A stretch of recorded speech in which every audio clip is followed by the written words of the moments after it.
Assalamualaikum warahmatullahi wabarakatuh. Anak-anak, jumpa kembali dengan Bu Dwi Yamse di sini, yaitu tentang pelajaran IPA yang akan mengantarkan kalian. Cuman sebelumnya, marilah kita berdoa dulu.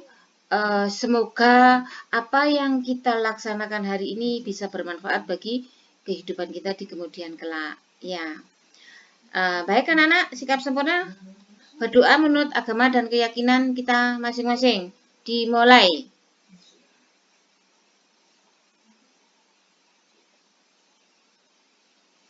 Selesai?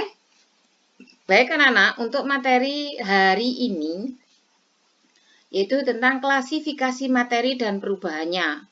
Klasifikasi materi dan perubahannya. Untuk babnya yaitu bab 3 anak-anak. Nah, di sini mind mappingnya yaitu kita lihat bersama. Materi. Nah, materinya di sini dibagi menjadi 3, klasifikasi, sifat, dan perubahannya. Nah, sedangkan klasifikasi ini yaitu zat tunggal dan zat campuran. Nah, zat campuran ini ada 2, yaitu campuran homogen dan campuran heterogen. Homo ini sama anak-anak, kalau hetero lain, berarti beda. Sedangkan zat tunggalnya itu dibagi menjadi 2, yaitu unsur dan senyawa. Oke. Nah, terus yang sifat. Sifat ini dibagi menjadi 2, sifat kimia dan sifat fisika. Nah, di sini yang kita bahas yaitu sifat yang fisika. Sifat fisika yaitu wujud, ada 3, apa? Yaitu gas, cair, dan padat. Ya, gas, cair, dan padat. Nah, sedangkan untuk perubahannya dibagi menjadi 2, perubahan fisika dan perubahan kimia. Oke, anak-anak, ini yang akan kita pelajari hari ini. Banyak materinya, untuk itu kita siap untuk mendengarkan ya. Kita bahas satu persatu. Baik, anak-anak, untuk karakteristik materi. Ya, di sini materi adalah suatu yang mempunyai massa dan dapat menempati sebuah ruang. Itu adalah materi. Nah, materi di sini berdasarkan wujudnya dibagi menjadi 3, padat, cair, dan gas. Padat, cair, dan gas. Nah, kita lihat untuk yang padat mempunyai bentuk dan volume tetap, kalau padat ya anak-anak. Sedangkan yang cair mempunyai volume tertentu tetapi tidak mempunyai bentuk yang tetap. Jadi tergantung pada media yang digunakan. Nah, sedangkan yang gas di sini tidak mempunyai volume dan bentuknya tertentu anak-anak. Untuk jarak ya, jarak antara partikel zat ini sangat rapat di zat padatnya. Kalau yang cair itu jarak partikel zatnya lebih renggang, jadi lebih renggang. Namun yang di gas, jarak partikel gasnya sangat renggang. Jadi itu bedanya. Padat itu sangat rapat, kalau cair itu lebih renggang, sedangkan kalau gas itu sangat renggang. Nah, untuk yang padat, partikel-partikel zat padat tidak dapat bergerak bebas anak-anak. Sedangkan kalau yang padat zat cair, partikel zat cair dapat bergerak namun terbatas. Sedangkan yang di gas, partikel-partikel gas dapat bergerak sangat bebas. Itu bedanya. Jelas ya anak-anak? Nah, kita lihat untuk karakteristik umum, karakteristik unsur. Ya, kita bahas karakteristik unsur. Unsur merupakan zat tunggal yang tidak dapat diubah lagi menjadi zat yang lebih sederhana dengan cara kimia biasa. Itu adalah unsur. Ya. Bagian terkecil dari unsur itu dinamakan atom. Jadi apa yang dimaksud atom? Atom adalah bagian terkecil dari unsur. Oke. Nah, cara pemberian lambang unsur berdasarkan Berzelius, diperhatikan anak-anak. Seperti kemarin waktu Carolus Linnaeus, ini perhatikan sekali, ini agak penuh nih materinya. Yaitu yang pertama, setiap unsur dilambangkan dengan satu huruf, yaitu huruf awal, dan untuk penulisnya pakai huruf Latin. Huruf kapital. Jadi pakai huruf besar. Huruf awal ditulis dengan huruf kapital atau huruf besar. Nah, bagi unsur yang memiliki huruf awal sama, ditambahkan atau diberikan satu huruf kecil dari nama unsur tersebut. Oke. Nah, nama Latin unsur logam, aluminium.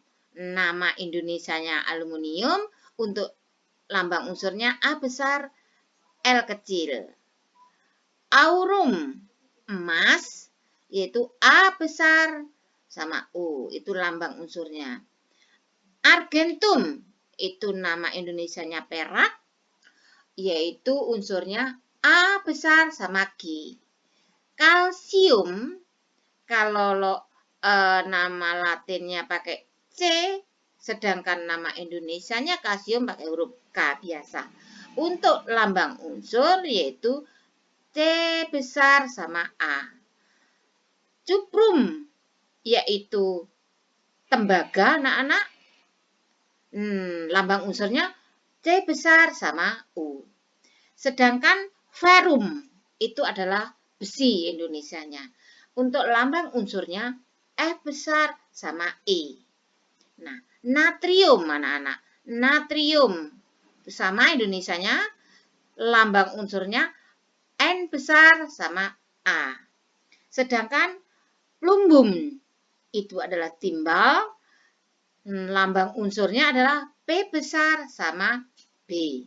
Itu jadi gampang untuk mengingatnya, diambil dari nama ini anak-anak. Aluminium A besar. Jadi nama depan seperti yang Bu Dwi terangkan yang di atas ini tadi. Ya. Oke.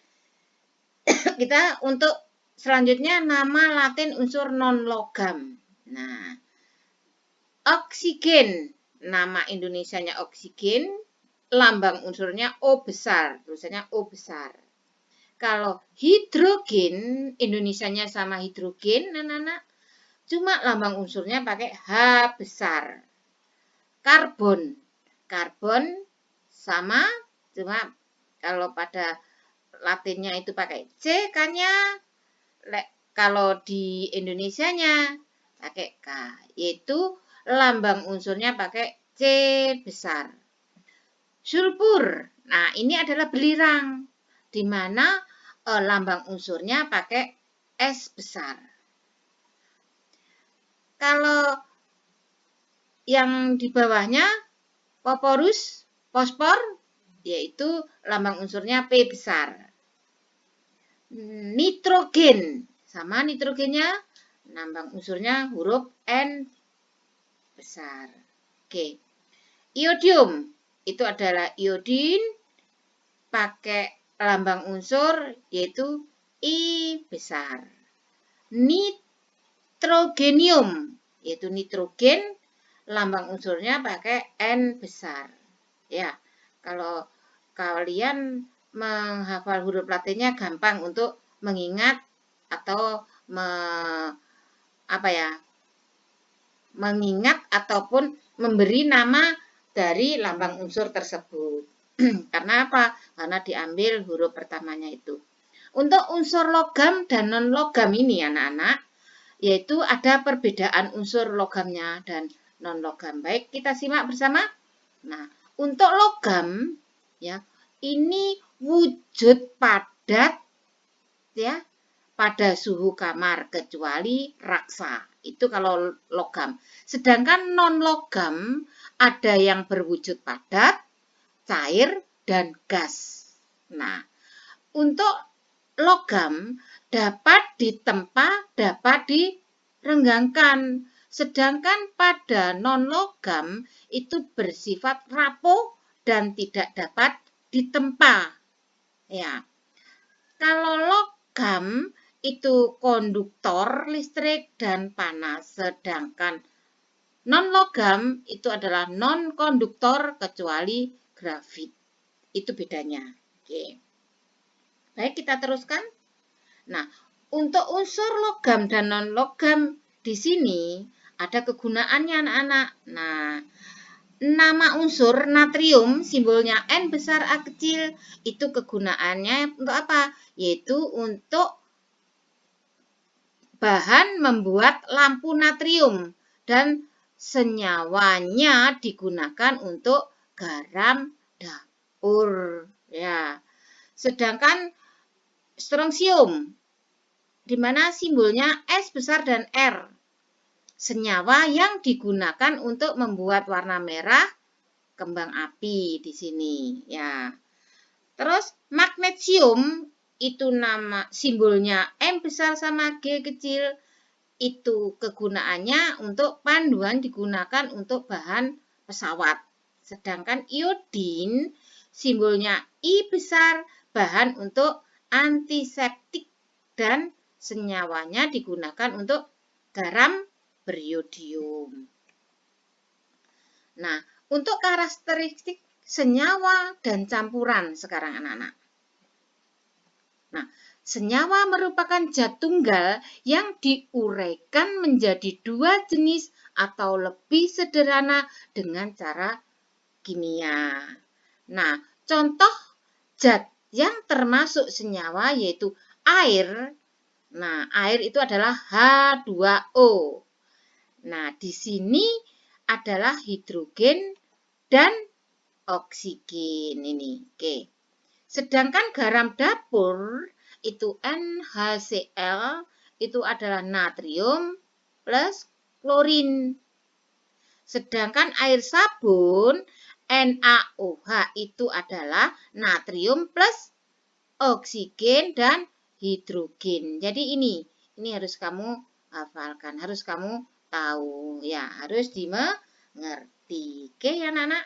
Nah, campuran itu ialah suatu materi yang terdiri atas dua zat atau lebih dan masih mempunyai sifat yang asalnya. Jadi sifat zat asalnya itu adalah campuran. Nah, campuran dibagi menjadi dua, yaitu campuran homogen dan campuran heterogen.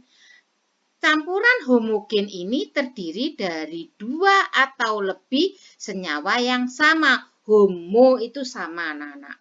Sedangkan campuran heterogen terdiri dari dua atau lebih senyawa yang tidak sama. Itu gampang. Seperti yang dulu Bu Dwi kasih kunci untuk menghafalkan apa yang homogen dan heterogen. Itu homo sama, hetero itu lain. Jadi berbeda. Baik. Untuk perbedaan sifat unsur senyawa dan campuran sekarang anak-anak. Nah, unsur di sini adalah zat tunggal, sedangkan senyawa zat tunggal campuran adalah juga campuran anak-anak. Untuk unsur ini tidak dapat diuraikan, kalau senyawa dapat diuraikan. Campuran juga dapat diuraikan. Nah, terus pada unsur terdiri atas satu jenis komponen. Nah, kalau pada senyawa tersusun dari dua komponen atau lebih. Nah, kalau campuran tersusun dari dua komponen atau lebih. Ya, kalau pada senyawa ini perbandingan massa zat penyusunnya tetap. Kalau pada campuran perbandingannya tidak tetap. Ini adalah perbedaan sifat unsur senyawa dan campuran. Oke anak-anak, saya akhiri di sini dulu. Semangat anak-anak. Oke, saya akhiri. Sekian dulu. Wassalamualaikum warahmatullahi wabarakatuh.